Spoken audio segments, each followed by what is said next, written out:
What is up, ladies and gents? This is Swift and welcome back to the channel. We have a brand new video for you today with several things to discuss.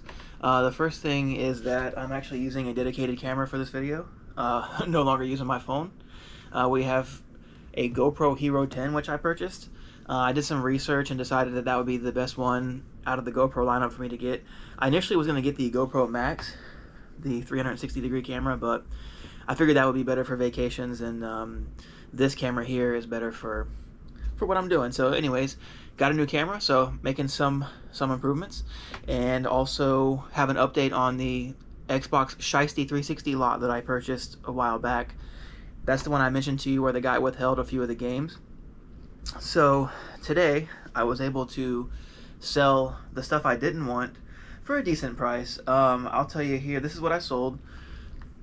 I don't know how well it'll come across, but so I sold the 360, 22 games, DJ Hero, 2 controllers which I put new sticks on and cleaned, the Kinect, and a charge station, HDMI cable, all the cables and everything, and yeah, so all that, and I ended up getting 120 out of that. So that brings down the price I spent on the lot to $200.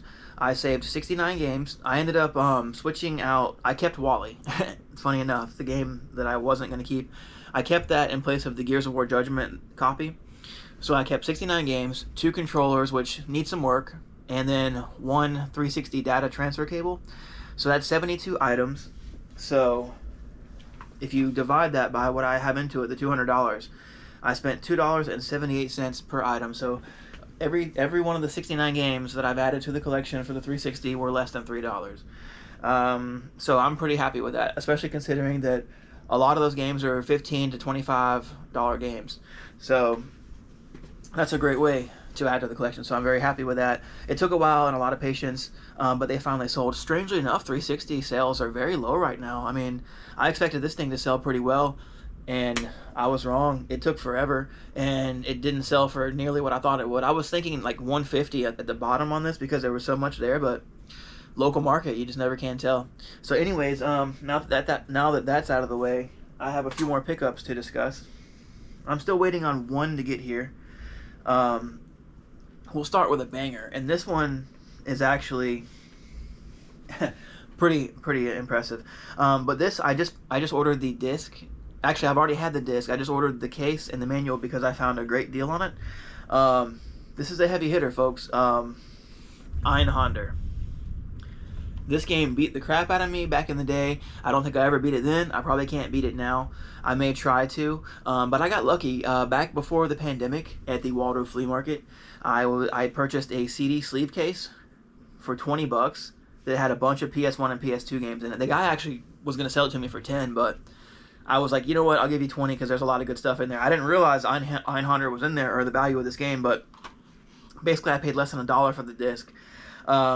This case and everything, I paid about $100 for this. The plastic case is something I added on it afterwards, so this is not new. It's just in a protective shell, but this is mint condition manual case and artwork, and I paid about $100 for it, and the game itself complete in this condition, you're looking at about a $200 value. So I'm very happy to have this in the collection, and maybe one day I'll even fire it up again and see if I've got bigger cojones than I used to have. So anyways, that was pretty cool to finally have this complete.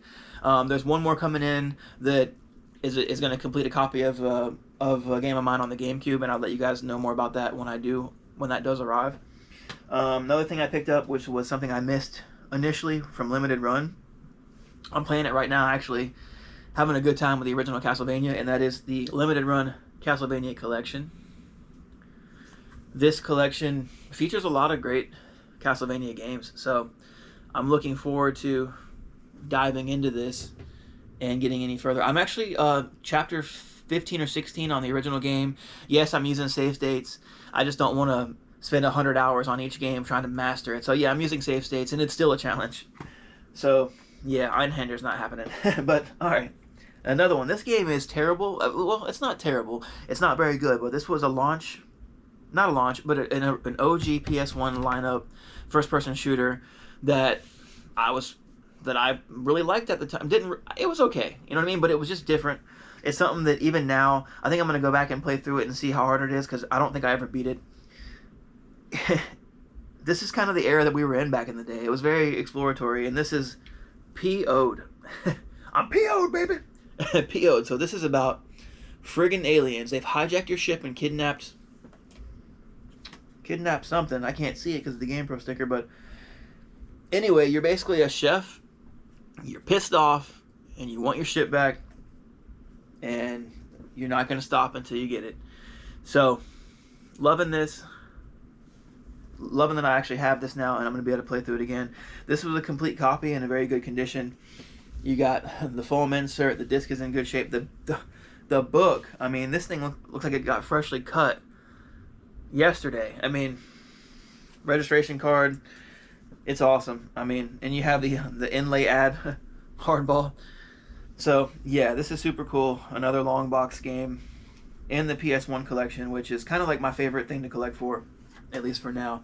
So, PO'd, baby. Whoop, whoop.